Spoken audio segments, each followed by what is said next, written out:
Greetings, friends. My name is Jessa McLean, and I'm here to provide you with some blueprints of disruption. This weekly podcast is dedicated to amplifying the work of activists, examining power structures, and sharing the success stories from the grassroots. Through these discussions, we hope to provide folks with the tools and the inspiration they need to start to dismantle capitalism, decolonize our spaces, and bring about the political revolution that we know we need. Divestment has got to be a term most of us have heard by now. Most recently, it's been the core demands of student encampments for Palestine, that their tuitions and other university funds not be invested in the very genocide they've been tirelessly working against. There have long been movements to starve the fossil fuel industry through similar means. We've even had discussions here on Blueprints about real estate investment trusts, their role in gentrifying neighborhoods, displacing communities, and the barriers that exist in trying to rid ourselves of them. Oddly enough, pension funds are often used as reasoning as to why certain corporations or industries shouldn't be targeted for divestment. So we called in Tom Fraser, who conveniently just released a book that explains the complexity of the situation. It's titled Invested in Crisis.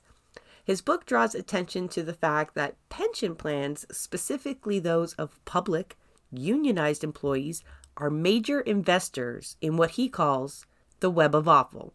You name a sector we're trying to go after, and you can bet the Ontario Municipal Employees Retirement System is banking off of it. This obviously creates quite the conundrum, where the financial security of a large section of labor is designed to be dependent on the mechanisms of our own exploitation.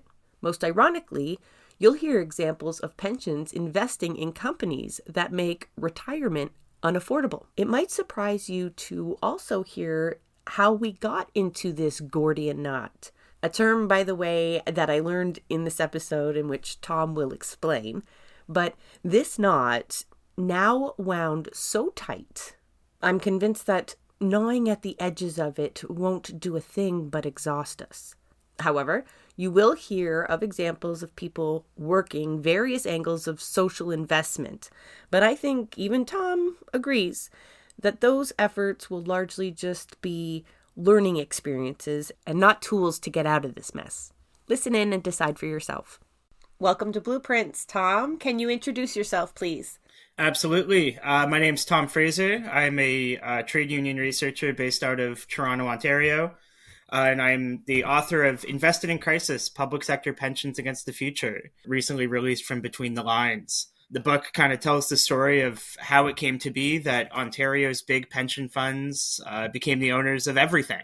You're not really exaggerating either. I mean, the list I have in my notes is pretty long, and those were kind of just the detrimental sectors, kind of, where they were doing the most damage. It's the sort of thing that every time you want to exaggerate it, you accidentally say something true.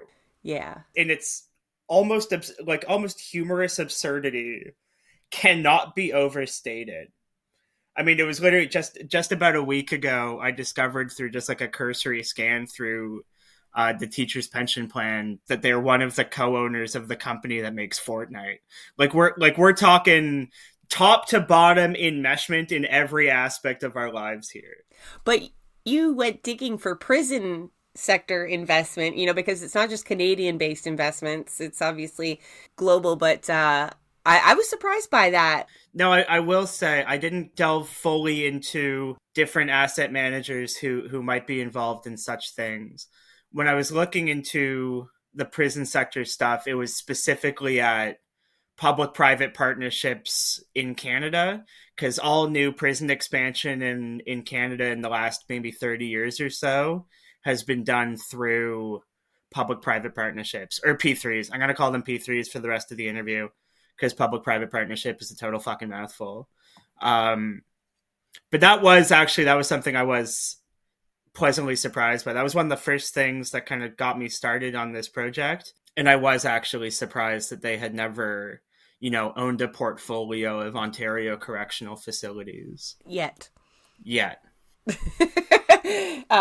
And it's such a complicated web, like even talking about the Therme Spa deal and who owns what and common investors and this and that. I mean, Yeah, untangling exactly who owns what is seems like a nightmare. A lot of our listeners are from Ontario. I am from Ontario, and you use OMERS. What is OMERS? So OMERS is the Ontario Municipal Employees Retirement System. So it's the pension fund for like all municipal sector workers in the province of Ontario. So we're talking city staff, parks and rec, librarians, transit, paramedics. It's a pretty broad membership, with the common denominator being municipal employment. And one of the key things that the book tries to grapple with is like, what does it mean when the workers of the urban level welfare state, because that's ultimately who these members are. They are the people who make the ground level welfare state operate, are also enmeshed in these kind of enormous webs of financial capitalism that we were talking about just now. It's easy enough to be like, oh, this company, they own part of this company, part of this company, part of this company. At a certain, you could say that about any financial actor, and that's not really analysis, that's just description. What makes a pension fund worth interrogating on its own terms, separate from other actors within the financial sphere, is that relationship with the membership. We talk a lot about like what has financialization done to the relationship between capital and labor. I mean, this is one such aspect of that relationship, where like labor welfare structures get sort of transmogrified into finance capital, creating enmeshments between, in this case, municipal sector work and, the global machinations of the financial beast that wouldn't necessarily exist otherwise.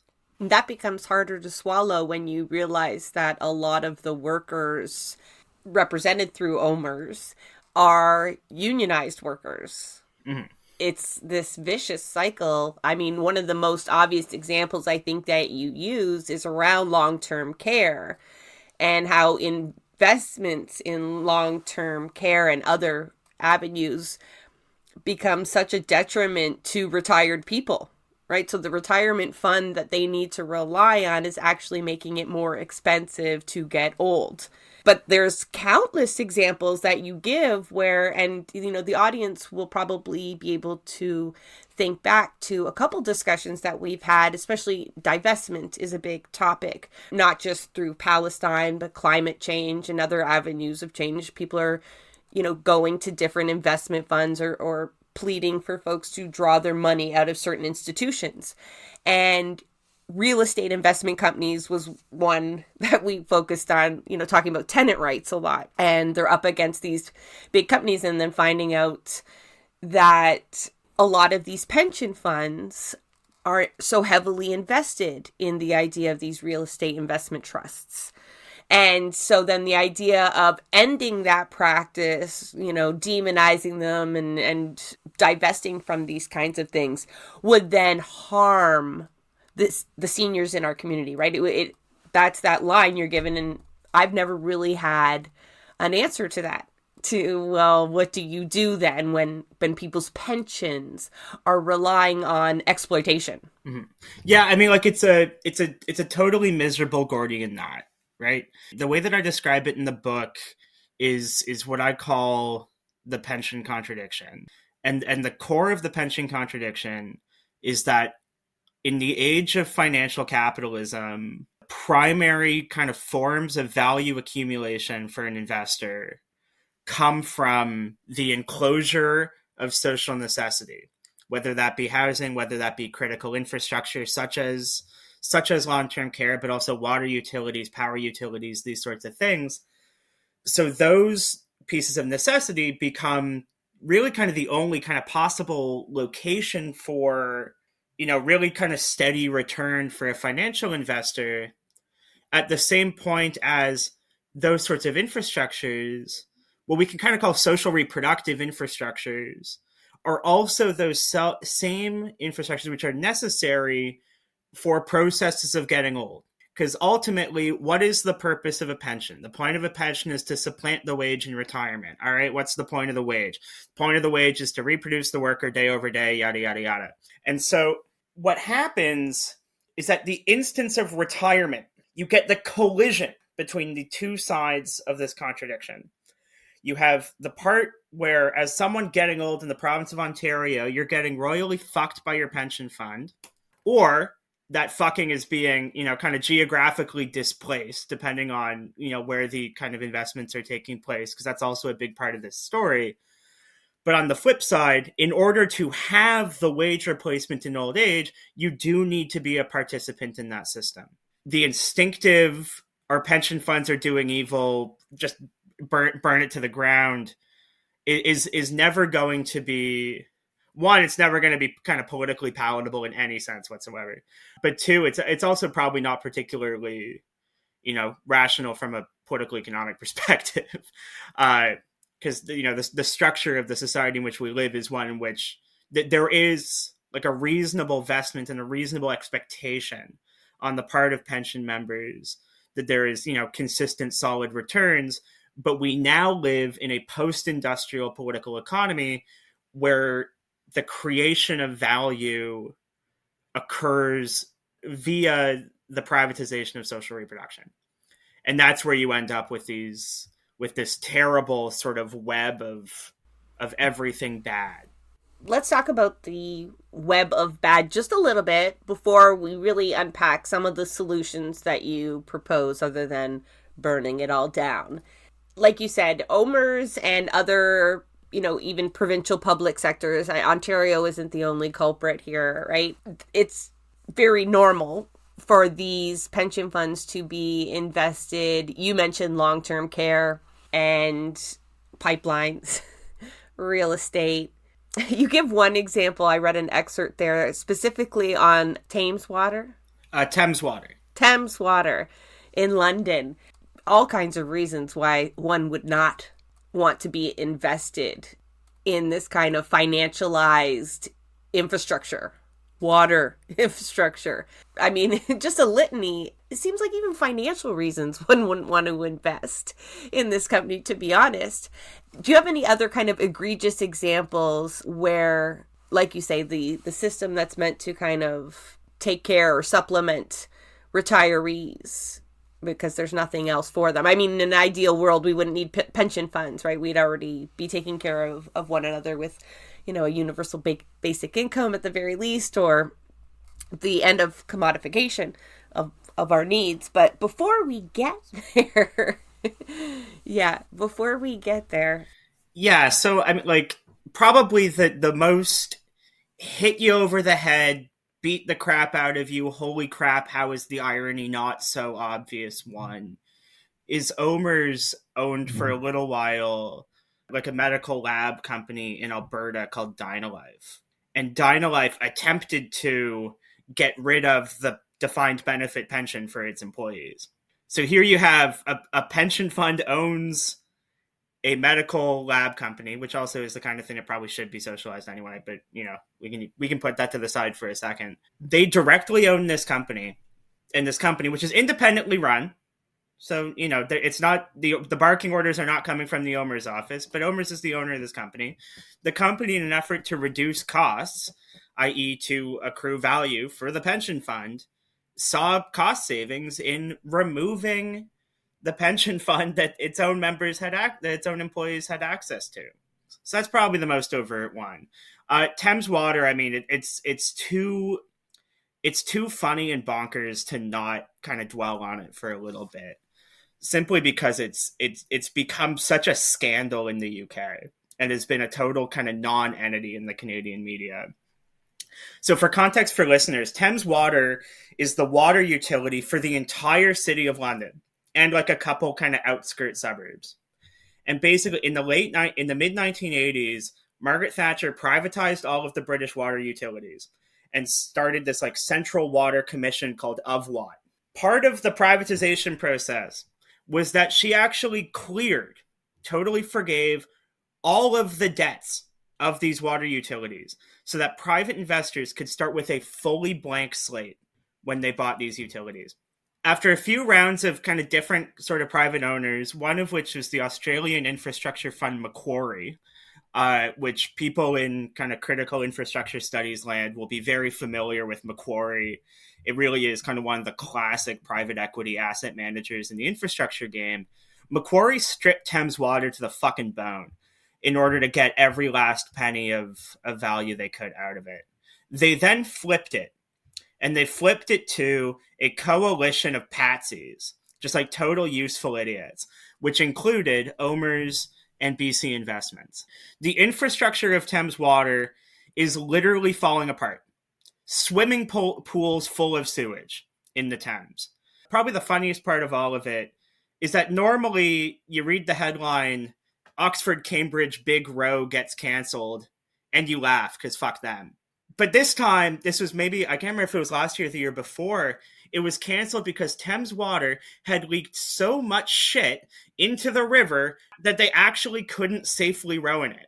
It got so bad that Rishi Sunak contemplated nationalizing it. Rishi Sunak almost renationalized British Water because it had been so stripped to the bone and was so financially destitute under the ownership of, amongst other investors, 2 Canadian pension funds. This never came up in the Canadian media. My partner was living in London from September 2023 to August 2024. I went and visited twice while she was over there, 10-day blocks apiece. Both times I visited, October 23 and April 24, Thames Water was front page news on multiple days of both trips. That is the scale of the scandal here. And, like you said a second ago, even for financial reasons, it doesn't seem like a particularly good investment. It's not, because something like a utility is actually like really hard to make long-term profits off of. Because it's not supposed to. Without totally gouging on rates. Yeah. But they've had, like, all of their proposed rate increases have been kiboshed by Ovwat, because Ovwat is like, you can't be increasing rates while you're also putting shit in people's drinking water. So it's gotten to the point where actually OMERS fully wrote off Thames Water. They have taken the L on their balance sheet because it's been that much of a disaster. I think one of the examples that you focus on, especially in Ontario, with respect to long-term care homes and, COVID. A lot of your examples that you give are geographically removed, and that makes it easier for us to not be faced with it. But that really did come to a head when, Rivera is one of the companies that was really notorious in Ontario for being basically causing the deaths of so many of its residents, right? And we found out that it was like a lot of it had to do with trying to eke out as much profit as possible, as companies do when they're private, right? And so in that case, you quite literally have people investing in a company that could quite literally make the last years of their lives the worst.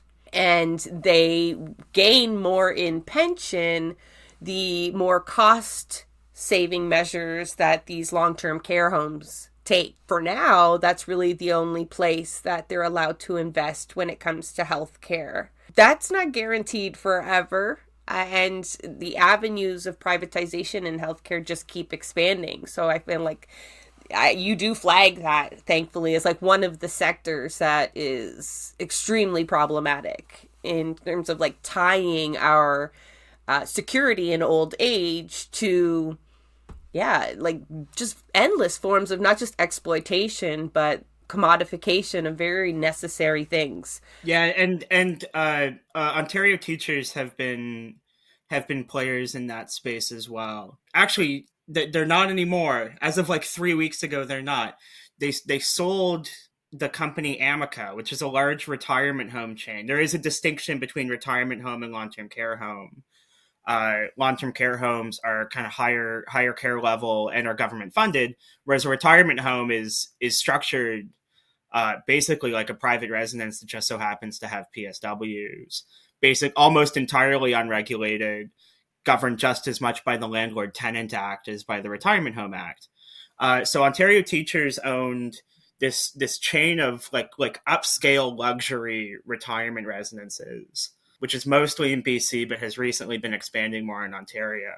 Although they recently sold Amica to another big player in this kind of healthcare financialization space, this enormous American real estate investment trust called Welltower, which used to be called literally just Healthcare REIT, which is maybe more descriptive than Welltower. That was a red flag for people. So Which might be why they changed the name. But this is a very incestuous world. Welltower also, over the course of the 2010s, did a ton of partnerships with Rivera. And, and who is the owner of Rivera, as discussed in the book and written about excellently by my friend Kevin Scarrett, wholly owned by PSP Investments, which is the federal public sector. And so PSAC actually waged a fairly aggressive campaign against their own pension fund for its investments in Rivera through kind of 2020-21. Rivera, for its own part, has basically shed long-term care, at least in terms of kind of the care provision side. It still owns a bunch of the buildings, but it's not doing the actual operations anymore. I don't know if that's a good thing or a bad thing. I guess it depends on who took over. But yeah, it was something that definitely Ontarians would remember. And, even I believe that's the company that good old Mike Harris. No, that's Chartwell. Oh, that's Chartwell. Sorry. There's just so many villains, Tom, for me to keep track of them all. Yeah. When we look at all of these, it's hard to find an ethical industry out there at the moment to say, okay, well, pull your investments out of here and put them there. Are they as profitable? What would that mean for pension rates? But you've got some suggestions, some possible solutions or other paths to this kind of cycle of investment and eating away at the social safety net as well. Yeah, and so in terms of the where can investments occur, the core point that I want to get across in the book is that it's not just simply a question of there's no ethical consumption under capitalism or what have you. It's that the specific structure of capital accumulation in a deindustrialized society has specifically exploitative permutations when it comes to, the individual's capacity to live life day to day. Basically, our economy is premised upon the extraction of value from a stone, the stone being the remaining sinews of, the social reproductive infrastructure of our society. In terms of the ideas, everything kind of comes with caveats and critiques. There's a long history, almost as long as pension fund investment itself. There's a long history of people trying to brainstorm ways out of the shit show. You said a little while ago, it's normal for these pension funds to be invested in totally bonkers stuff. And it has been normal, not just in Canada, but beyond, largely since the 1940s. There were kind of restructurings in American pension and labor law in the 1940s. Actually part of the Taft-Hartley Act. You have the Red Scare anti-communist stuff, but you also have the pension fund investment stuff, because it was seen as a way of kind of integrating labor into the machinations of capitalism, right? We're going to create this system through which labor is part of the growth model. Bigger pie means bigger cut for labor. That was kind of the idea. And so by the 70s, you have this situation where large American private sector pension funds, so think like Auto, Steel, think the Teamsters pension fund in Vegas, whatever, are some of the largest equity shareholders in the United States. And similar in Canada, although on a bit more of a delay. To the extent where you have this book written by this Austrian-American scholar, Peter Drucker. And Drucker is one of these guys who he gets called a management guru. He wrote a ton of books about the structure of the American corporation, management, etc. But he also wrote this book that was not widely read except in pension circles, where it was extremely read and extremely influential, called The Unseen Revolution: How Pension Fund Socialism Came to America. And Drucker's contention, and it's a provocation more so than anything, is that the US was the world's first socialist country because it had basically accomplished full worker ownership via the instrument of the pension fund. Which, he's coming out a little guns blazing. It's a little hot takey, but there's a core of something there.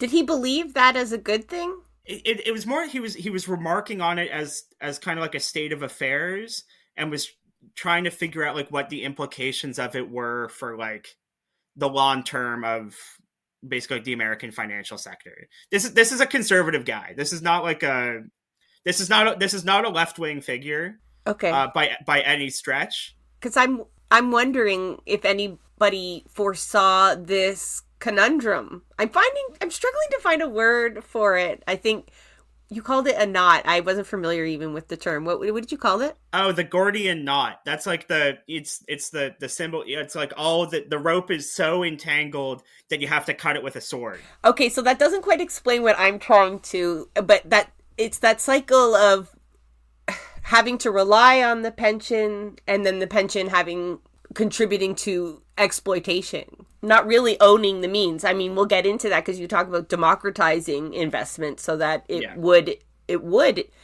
encompass that vision of owning the means of production through investment, perhaps. Yeah, so it's largely the difference between ownership and control. And so what happens? So Drucker writes this book, and it's immediately kind of jumped on by people in the U.S. labor movement who are like, okay, like obviously we do not have socialism in the United States, but what if our pension funds could be a vehicle for something? Oh no. This is occurring as like factory closures are ripping apart the American Midwest. After that, there's kind of this building flow of like what we can broadly call like a social investment literature that tries to think up different ways through which union pension funds can be a tool for kind of positive economic development. In the case of Rifkin and Barber, they're like, we're going to use it to actually do full worker ownership. By the late 80s and early 90s, you're getting more and more in the terrain of we're going to use these basically as an instrument for job creation or job preservation. Like you're already getting, especially once the Berlin Wall comes down, you're getting like a serious kind of defanging of the transformative aspect and more in kind of a defensive sort of posturing. You got a lot of that in Ontario under the Ray government in the early 90s. My friend and colleague Stephen High, who also supervised the thesis that became the book, wrote a little bit about that in his recent book on the Ray government. So people are kind of contemplating kind of this concept of social investment as maybe like what sort of options do we have? But they're always hitting up against the same wall. And that wall is the concepts of fiduciary duty and prudence. So there's a vast legal architecture that surrounds any pension trustee. Even in a fully union-directed pension fund, they are bound by these kind of circumscribing legal infrastructures that mean that you have to be singularly focused on the question of rate of return. Social considerations can enter the fray once you've already foregrounded rate of return first and foremost. And that's part of a long history of common law that goes, I mean, parts of it go back centuries, but more intimately, it largely derives from a fear on the part of the US right that the New Deal was going to use the Social Security Fund to build public housing. But when they're doing kind of the political restructuring processes that build OMERS and the OTPP in the 1980s, which I talk about at length in the book, questions about what is the role for social investment were really, really top of mind for the public servants, the financiers, and for the unions who were trying to figure out like what Ontario's kind of new pension landscape would look like once these reforms were done. Because for the Ontario Federation of Labour, for CUPE, for OPSU, they were thinking, okay, like this is maybe an opportunity for us to exercise control over our pension, and that's where we can maybe get some more sort of positive investment outcomes. Was there focus on investment outcomes or, social change? So it's in a funny way, in a way that might seem on surface contradictory, but isn't fully. It was both, because basically prior to the late 1980s, the big pension funds in Ontario were not the enormous organizations that employ hundreds, sometimes thousands of people that they are today. They did not have big offices. They didn't have offices in different countries. And the reason why was because through Ontario government legislation, they were exclusively able to invest in Ontario bonds. They couldn't invest in the stock market, let alone in infrastructure or real estate. They were literally just bond investors. And so for labor, when there's Well, yeah. When they're starting this restructuring process, like part of Labor's position is the government is using us as a fucking piggy bank because they're basically borrowing from our pension on the cheap. We want to have basically by marketizing the pensions, by turning them into capital investors, Labor saw a pathway where it could gain some control over things. Now, what actually ends up happening is that because of these fairly stringent legal architectures, which were front of mind for the public servants who were very, very, very cautious about social investment. I found in the archives like letters between people involved in this task force who were genuinely concerned that the OFL's plan with pension reform was to create a parallel state, which would be sick as hell if it were true, but is definitely not. So what's stopping them from doing that? Yeah, so there's a lot to it, right? Most of these pension funds are what are called jointly trusteed pension funds. So you have employer representatives on the board, you have union representatives on the board. Okay, so there's a pathway because the unions have half the votes. All right, one. Depending on the fund, you have multiple unions on the board. They might not all have the same ideas when it comes to doing social investment. Like in the case of OMERS, two of the unions with board seats are the cops and the firefighters, right off. In the case of teachers, even going as far back as the reforms in the 80s, teachers were always very cautious about anything other than rate of return entering the fray. They broke rank with the OFL during the task force on that. Another aspect of it is that, there are questions of serious liability if you are seen as, doing sort of creative experiments with the pension fund from a legal perspective. But then there's also the political perspective.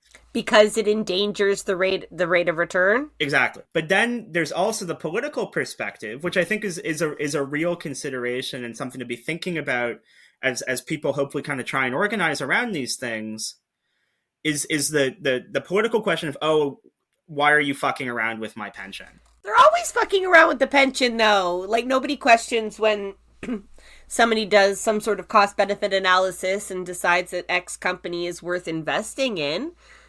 That's always a risk. Yeah, but it's the kind of thing it has to be very, very rigorously organized around. It would need to have enormous amounts of rank and file buy-in to be at all possible. But then in addition to that, with these, board seats, there are actually super, super stringent, again, legal requirements in the OMERS Act, in the Teachers Pension Plan Act, regarding who can actually be the union or the employer representative on these boards. Or who can't be? Yeah, well, so a random rank and file member cannot go and be appointed to the OMERS board.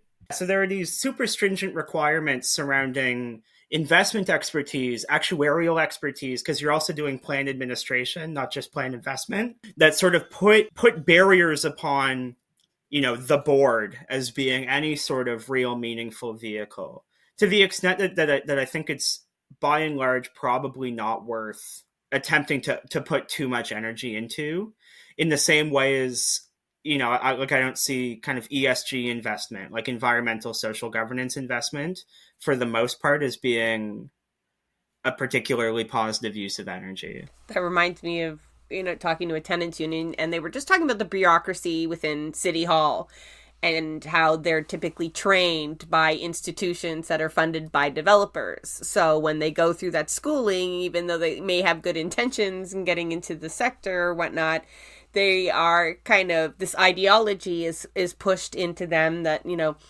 profits and property supersede the rights of people and whatnot. And so the output that comes out of it is ideologically biased. So I imagine going through investment training and getting that certification and being immersed in that world of rate of return and whatnot, where, social investment is probably not all that much emphasized. And OMERS staff think of, OMERS works like a private equity fund, and it pays like a private equity fund in order to attract competitors who might go and work at Blackstone. Its internal operations are entirely just pure finance brained, at least on the investment side of things. Like, that is, it very much does have sort of that finance sector kind of corporate culture. I know there are people organizing to this end, coming at it from multiple sectors or whatnot. I mean, just the last week there was a demonstration staged at the Toronto or Ontario Teachers Pension Plan meeting, pushing for divestment in terms of Gaza and arms and Israel and whatnot. Is there much headway being made in terms of forcing the issue or changing the legal requirements that would allow for more social investment? Or what avenues are people pushing on right now or are they? I think it's worth sort of delineating between institutional pushback and grassroots pushback. From a grassroots pushback perspective, you have things like the really, really impressive work that's being put in by rank and file teachers on investments in Gaza, including but not limited to the demonstration you allude to from the other day. And they have very effectively kind of pulled down the mask on teachers in that regard. From the institutional side, you have sort of a combination of things. You have union pushback against their own pension funds, and there's kind of like a micro sort of civil society in what I would just generally call this social investment sphere. For the latter, the big thing is climate. The big thing is fossil fuels. And so you have there are a handful of organizations, the chief one being this organization called Shift, which I talk about quite a bit in the book, whose singular focus is we need to deprive the fossil fuel industry of funding. And we need to specifically get our pension funds out of fossil fuels. Now, they have made the strategic calculation within kind of all the structures that we're talking about, that their pathway to accomplishing this goal is to frame it just as much in these are bad investments as in this is the fossil fuel side of things. So the full name of the organization is Shift for Pension, Wealth, and Planet Health. Like, so part of their line is that these are going to be stranded assets in like 15 years, which is also totally conceivable. But it does kind of come from this sort of kind of green finance kind of perspective. It also wouldn't apply to every sector that we flagged as kind of problematic for investment. No, I mean, of course not. But where some are destined, the prison sector is likely destined to make money, and retirement homes. Yeah, but they're fully focused on the climate thing. There's this other organization, it's called Share, and their main thing is because pension funds are generally large kind of equity holders in large publicly traded companies, they organize what's called proxy votes, which are basically when large shareholders in the company go to like the annual shareholder meeting and vote on different resolutions, some of which often range in sort of, gravity, grandiosity. You're not going to dissolve capitalism from inside a shareholder meeting. No, I mean, I've been to NDP conventions. I feel like we're in the same sphere here. They're part of what I described earlier, like this sort of, we're trying to kind of massage around the edges as opposed to kind of cut to the center of the contradiction, which is similar to, and less spirited then, but kind of similar to what the approach of some of kind of the more progressive unions has been, which is to really kind of needle on particular investments. So I brought it, PSAC and Rivera earlier. CUPE has done similar with some OMERS investments. And there was also a push a few years ago when CPP was involved in water privatization in Brazil. On the flip side of that, you still have their critique of the investments is reasonable, earnest, and in good faith. And their concerns about the rate of return of the plan are reasonable, earnest, and in good faith. But they are irreconcilable ultimately, because we live in an economy structured such that social corrosion is a necessity for your rate of return to be consistently good. Now, the thing with OMERS is that OMERS rate of return has not been good, and it's been super socially corrosive. So you can understand why CUPE is like, why are we fucking everyone and also not even getting anything from it? But ultimately, like, there's no, to really get to the core of it, there's no way fully around the contradiction of it. And so I think this kind of circles back to the question you asked 25 minutes ago that I didn't fully answer, which is, what are the prospective solutions to this? Like one of the things, the book goes through a lot of what I've just been talking about, these kind of different ideas that have emerged surrounding social investment, most of which I think are relatively limited, and are limited in ways that require a lot of energy and a lot of kind of input. And so with a low rate of return. Exactly. So like, what are the thoughts here, right? I do think that there are avenues with large amounts of rank and file buy-in, because you really would need enormous amounts of pressure far exceeding anything we've even come a sprinkle of anything close to, that could conceivably push these big pension funds towards thinking more seriously about not just the implications of financialization in housing, but also kind of more meaningfully about what alternative forms of housing finance can look like and what positive role they can actually potentially play in those forms of housing finance. So that's just sort of one example that I've thought a bit about. The other is like, this came up a few years ago. I say a few years ago, it's now 2025. This was almost like 8 years ago when the feds announced the Canada Infrastructure Bank. And people were immediately like, okay, this is just like a vehicle for you to do more P3s. This is, screw this, whatever. And that was all true. That was all a very accurate critique.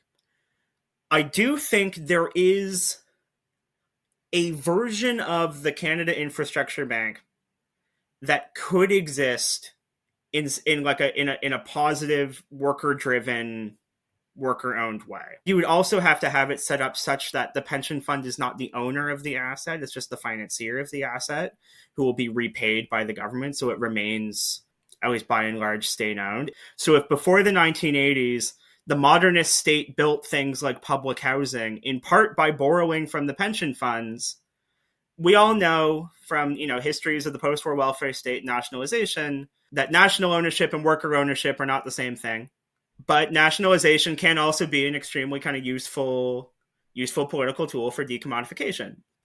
If you had sort of a more, through a vehicle maybe such as an infrastructure bank, a more specifically levered form of pension fund bond purchasing, with particular, we are lending you the money to do this, and this is building a ton of public housing, building new hospitals, building whatever, that to me is a conceivable vehicle. It's this funny thing where like over the course of, decades and decades and decades, anytime a even like softly social democratic government wants to do something, what happens? They get pummeled in the bond market.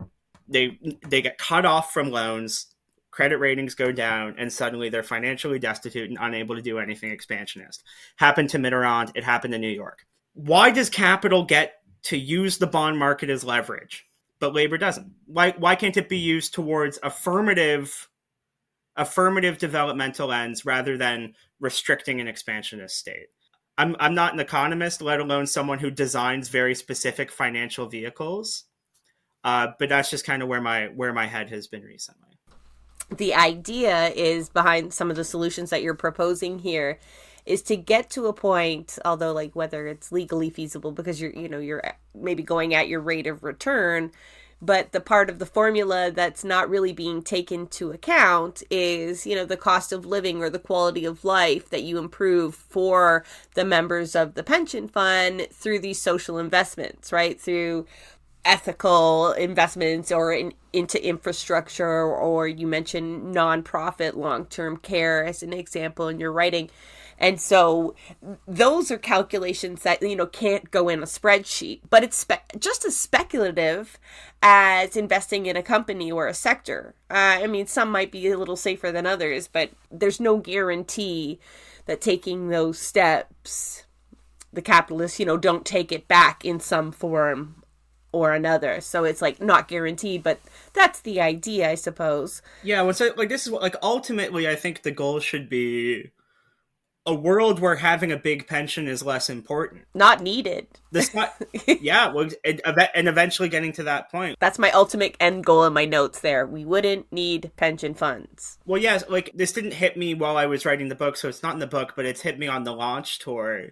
I mean, like, you think about how, like, through kind of the early stages of capitalism, before it had become fully normalized and fully naturalized, one of the chief demands from kind of early proletarian organizing is the abolition of the wage. You know, like the concept of being, you know, recompensed for your labor power in such a way that you can then buy the tools of your reproduction on the private market, you know, was an artificially introduced concept. Well, I think we can think similarly about pensions. The value of your pension would be less important if there were fewer things that had to pay for. Like, the ultimate goal should be a world where pension funds don't need to exist. I mean, like, I think that the way that I put it in the conclusion is that, like, the best case scenario is pension funds investing themselves out of necessity. Because ultimately, you know, like, if people can feel more secure and comfortable in their retirements without the pension being of that scale, like, that to me is the ultimate sort of best case scenario. The question then is how you get there. Because if you fuck it up, you end up with people having smaller pensions and cost of living still being terrible, and it all falls apart. It's a careful game. It is, and that can be the barrier sometimes too, is the reality that there's not a lot of social safety net for retirees. And the idea that there wouldn't be a pension waiting for them, or a sufficient pension waiting for them, is a social issue in itself, right? We would be in a catastrophe mode if all of a sudden that didn't even exist, or the CPP, though abysmal, it wasn't sufficient. I mean, it's not sufficient, but, you know, it was losing funds and having to pay out even less. So that becomes another issue to tackle. But that's when you go back to your point there, where, you know, the idea that we make investments so that life isn't like that for seniors, or for retired, or for people who can't work, you know, for disabled people as well. Of course. Yeah. Who don't even get a fucking pension. Yeah. It's all just it's a shit show from top to bottom. Well, I appreciate you coming into the studio to help me unpack this shit show, because, yeah, I am far from being an economist, but my knowledge of pension funds was even less than that. And so I felt a real barrier there when we come across these industries, or these possible solutions of divestment as a tool for change, and the idea that we might be screwing over another set of marginalized people. And it's like trying to find a way through that required a better understanding of what it is in the first place. So I appreciate it, Tom, very, very, very much. I'm still enraged, but I do like the idea of pension funds investing themselves out of business. Well, and if you need to channel that rage anywhere, go and play Fortnite and support your local teacher. There's a lot of ways we could. I mean, that's the only maybe ethical way we could suggest it, but we'll try to link in the show notes some examples. Definitely the organizations that you talked about, you know, even if they are just eating at the fringes, they have tools there to help people further unpack this, as well as teachers and other rank and file working from the inside to get social investment kind of even on the agenda is probably half the battle. So lots of tools in Tom's writing as well. So you'll find that linked to learn more about Tom and some of the stuff that he's unpacked. A lot of long-term care that I think will enrage people adequately. It enraged me. Clearly. It enraged me enough to write a fucking book, so. Well, good. Something productive comes from rage sometimes, right? That's the idea. It's a useful emotion. Thank you, Tom. Thanks, Jessa. Thanks for having me. That is a wrap on another episode of Blueprints of Disruption. Thank you for joining us. If you'd like to help us continue disrupting the status quo, please share our content, and if you have the means, consider becoming a patron. Not only does our support come from the progressive community, so does our content. So reach out to us and let us know what or who we should be amplifying. So until next time, keep disrupting.